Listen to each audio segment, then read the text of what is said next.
I want to welcome Agile XRM to the podcast. I've known the people at Agile XRM for the past 12 years.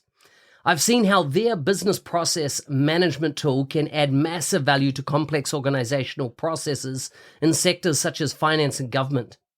If you have complex processes or a need for dialogues on the Power Platform or Dynamics 365, take a look at how this BPM tool can add value. You can find them at agilexrm.com or check out the show notes for more details.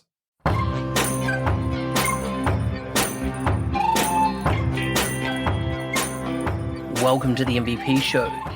My intention is that you listen to the stories of these MVP guests and are inspired to become an MVP and bring value to the world through your skills. If you have not checked it out already, I do a YouTube series called How to Become an MVP. The link is in the show notes. With that, let's get on with the show. Today's guest is from Australia. He's a principal technical architect.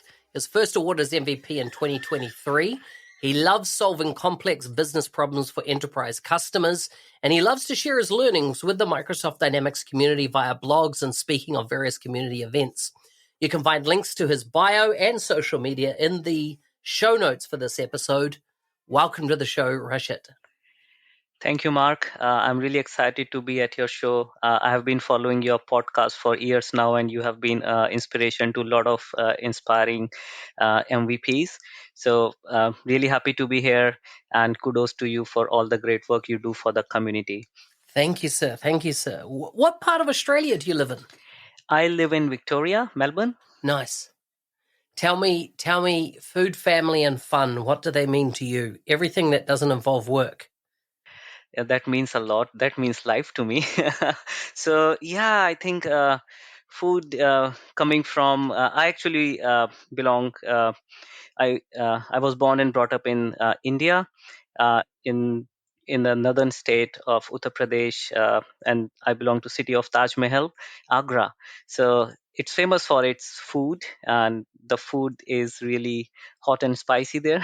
So I grew up eating that food, and it was like my daily staple diet, all hot and spicy stuff. So food means a lot to me, and there is so much variety of food we eat.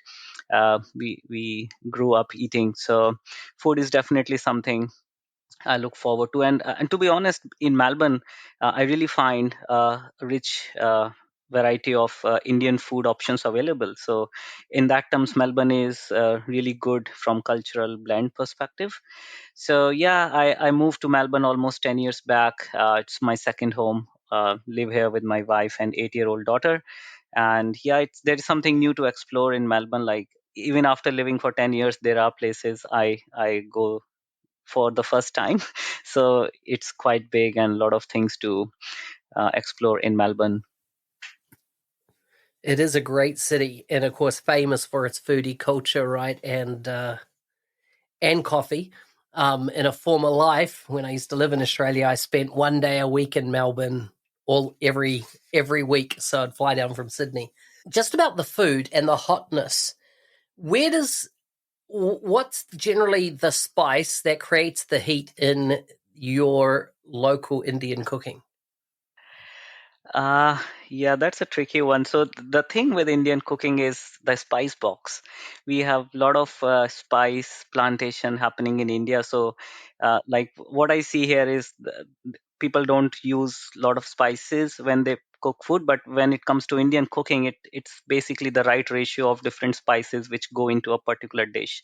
So some dish may have more of chili, some dishes may have more of another spice. So it's basically just depends on the type of dish we are preparing. The thing with Indian food is the taste changes every 200 kilometer you travel. So you eat a food in a city and you travel another 400 kilometer, you eat the same dish, it may taste different because the ratio of spices are different, the base of the curry is different. So that is one thing. But yeah, it's basically different type of chilies as well, not always red chili or green chili, that you can find yellow chilies and different flavors of them. So yeah, that's one thing which drives the hotness. And also I think people like to explore because they have so many options. The spice box is like full of 15 or 20 different spices, so once you explore something, experiment, it becomes your unique selling point. And there are a lot of unique food chains in India who have their secret formula, so which makes them famous. So yeah, that's where it is. Yeah. When it comes to chili, like why I'm asking because I'm growing chilies myself, and what I see coming from America and maybe a bit from Europe is people who can create the hottest chili. So, you know, I've got some habaneros in, I've got some ghost peppers in, I've got some Carolina Reapers, and which I think are the hottest. And I'm not a chili eater. My chilies that I've eaten in my life have always been dare based. In other words, I dare you eat a whole chili. If you eat one, I'll eat a whole chili type thing. And I've done that a lot. I've done that a lot. The last time I did it, I was in London when I did it, and I regretted it because I was with a girl, and I challenged her, and she just picked up the chili and munched it straight away, and then that left me having to eat a whole chili. So, raw. So it was tough going, seeds and all. So that's why I asked because, yeah, just to understand, you know, the type of chilies that you grow. Apart from the color, is there any particular names associated with those chilies? To be honest, not across it, but generally I also eat raw chili. Raw green chilies is that's something which I like to have with my meal. But yeah, yeah, right. So that is definitely a part of my diet because my wife and daughter doesn't like hot food, so they give me chilies separately. This is what you eat. Fair enough. Fair enough. Yeah. Tell me about your journey into Microsoft business applications. How did it start? What brought you to where you are now? What area do you kind of specialize in within the entire suite that is Microsoft? I basically started my first job after my college in 2005, and it was a job of X++ developer. When I got that offer, I was like, "What language is it?" Like because that was the era of everyone was after C Sharp or .NET or Java. Um, but I thought to explore it because I read ERP in my college, and I was a bit interested to explore how to build these enterprise grade applications using some unique programming languages. So I joined a company called Euro Infosystem, which was in India. Uh, I came to know they were actually a reseller who were working with DamGuard even before Microsoft acquired Exapta. So they had some good knowledge base in that company and people with whom we can learn and grow. So yeah, I mean the journey started in 2005, and then the way this platform evolved over a period of time kept me engaged with it. So it was not a monotonous or repetitive work which we were doing, because it had so much to offer and so much to explore. Every time we solve a problem we were given a new problem to solve. And even now, after like spending 17, 18 years in this field, I still get new problems to solve on this platform. So it always kept me engaged, kept me excited about what's happening. And Microsoft had their good focus on this product, so it kept evolving with time. So when it was originally launched, it was like a 2 tier and 3 tier application with its own database, server, and UI layer separate. But with time it got more matured, and Microsoft brought its compiler into .NET, and now it's cloud based. We write code in Visual Studio. So the the tools and frameworks Microsoft brought in this ecosystem actually kept everyone engaged, and kept us up to date with latest technology trend. We do not feel that we are being left out. So that was one of the reason for me to like stay in this technology and grow with it. And once I started and got some deep understanding of the frameworks, then you start exploring more because once you understand a level of detail, then you get an idea of, okay, this is how it works in real life. So yeah, and one another good thing was I was based in India, so I got to travel around the world for different customers to implement the product. So I got to travel to US, Netherlands, UK, and then I also traveled to Australia for a few assignments in 2008. That's when I felt this is a great country to where you can actually live with the family and explore more opportunities. So yeah, in 2013, we moved here, and since then I'm here, and yeah, I'm loving living in Melbourne. It's a bit far from India, like the flight is a bit long, almost 14 hours, but yeah, still. It's good to be here, and yeah, you of course miss family. Nothing can replace that. And but as I said, there is a lot of good Indian culture presence in Melbourne, so it keeps me connected to my roots. I can visit temples, I can go to social gatherings where festivals are celebrated, and yeah, so that's where I am. That was the same year I moved to Australia. Oh, Um, nice. yeah, 2013, but I left in 2017 and went to Europe. So have you always been in Melbourne? Is that where you've been based?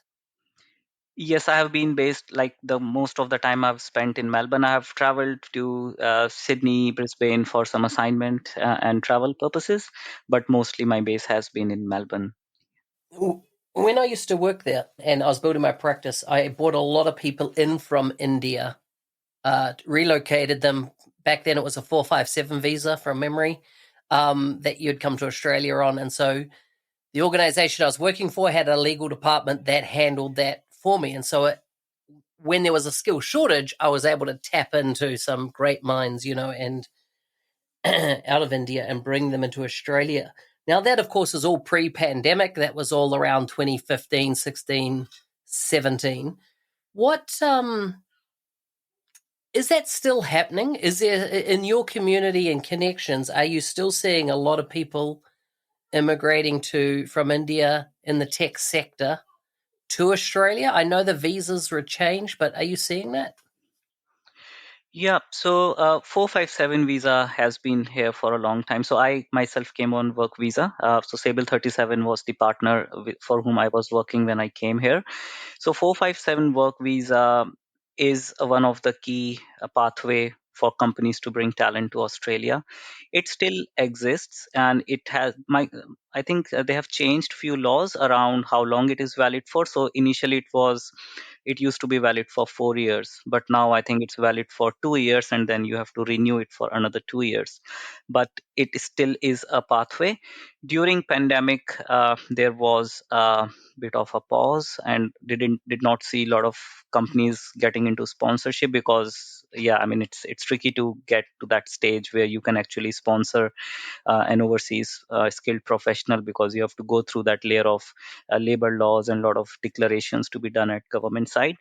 um, but I think now this year I have seen the market is opening up, and a few of my known network people have migrated, and not only from India. I've seen people migrating from Dubai, people migrating from Singapore, migrating from Saudi Arabia. So yeah, I think Australia being the way Australia managed its pandemic situation um, made it more preferred solution for preferred location for people to migrate. So I see a lot of interest in people who want to migrate to Australia. And one of the key reason is the way we managed pandemic here.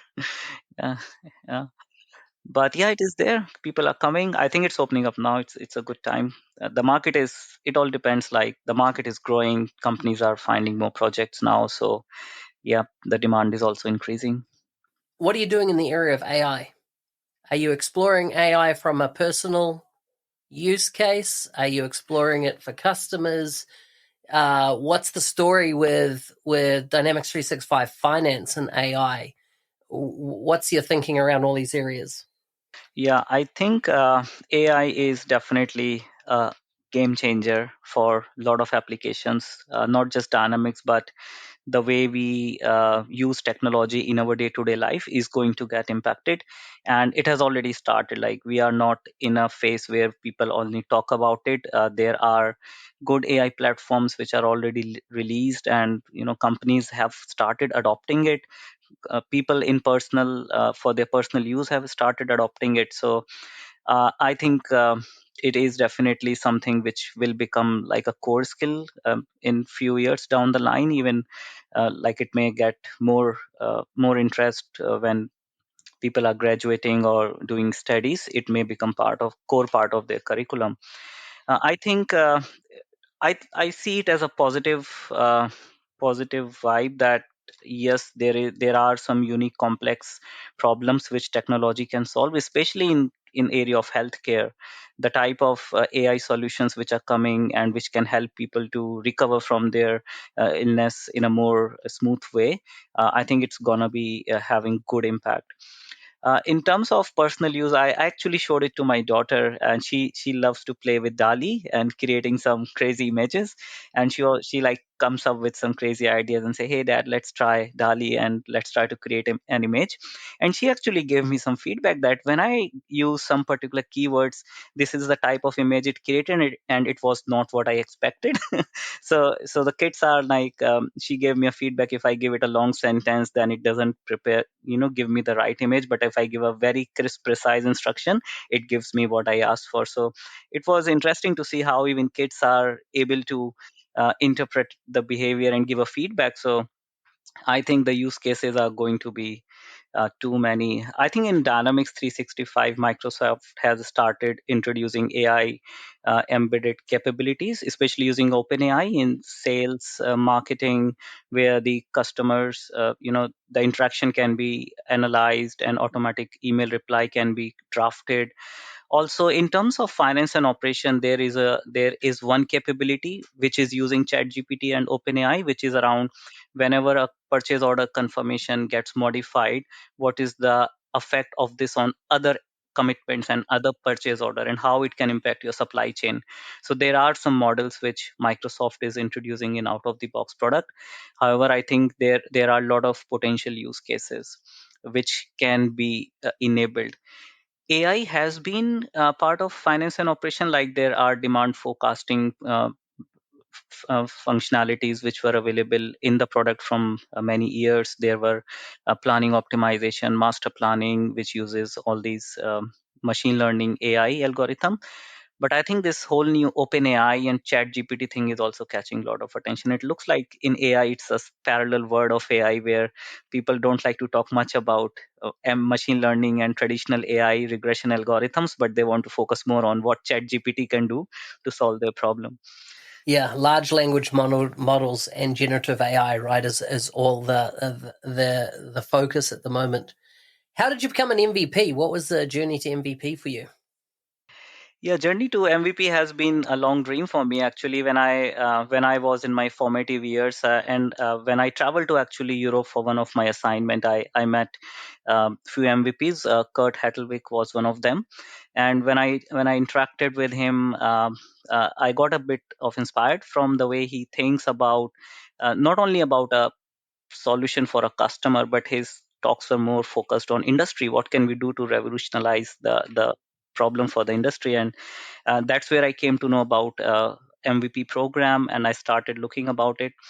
But then, due to my migration and a lot of things always happening, it was always in back of my mind that yes, I have to work towards it. Although I have been contributing to the community from last more than 10 years. I have a blog where I have all the collection of technical articles which go way back to 10 years. And but I think and that's one thing, what I hear a lot of MVPs say is that you keep giving back to the community, and MVP comes along with it. But I feel you actually have to prepare and work towards it if you really want to be an MVP.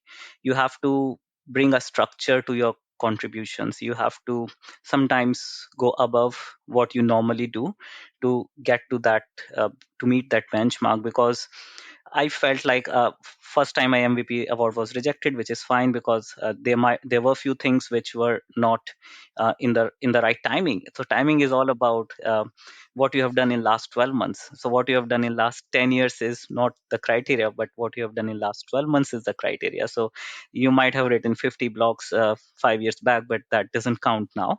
So if someone is aiming to become an MVP, it's very important to understand the process, and how you build that collection of your contributions. That is very important, and you need to have a plan, work towards it, identify what you are comfortable doing. You don't need to go to forums, write a blog, go to YouTube, go to seminars, do a podcast. Identify your core strength and what you are comfortable doing it, and focus on that area. So I realized, okay, my focus is more towards doing sessions in the community.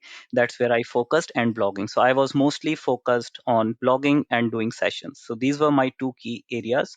I did a bit of forum things and created YouTube videos, but that is something which I'm planning to maybe get more, give it more attention next year. And this year I continue focusing on what I'm doing it. So yeah, my advice to people who want to target MVP is plan in advance, focus and identify what your core area of engagement is, core way of engagement is, and work on that. And have your backlog of last 12 months activities ready, how you impacted the community, how you brought value to them, and try to have a unique offering. Because what I feel sometimes, I feel like, okay, let me go and create a video on how to write X++ code. But then when I go to YouTube, I see there are plenty of videos already out there. So what my content is going to add value to, whom I'm going to add value to. So identify what type of community members you want to target. That's also another important thing. Build your brand. Yeah.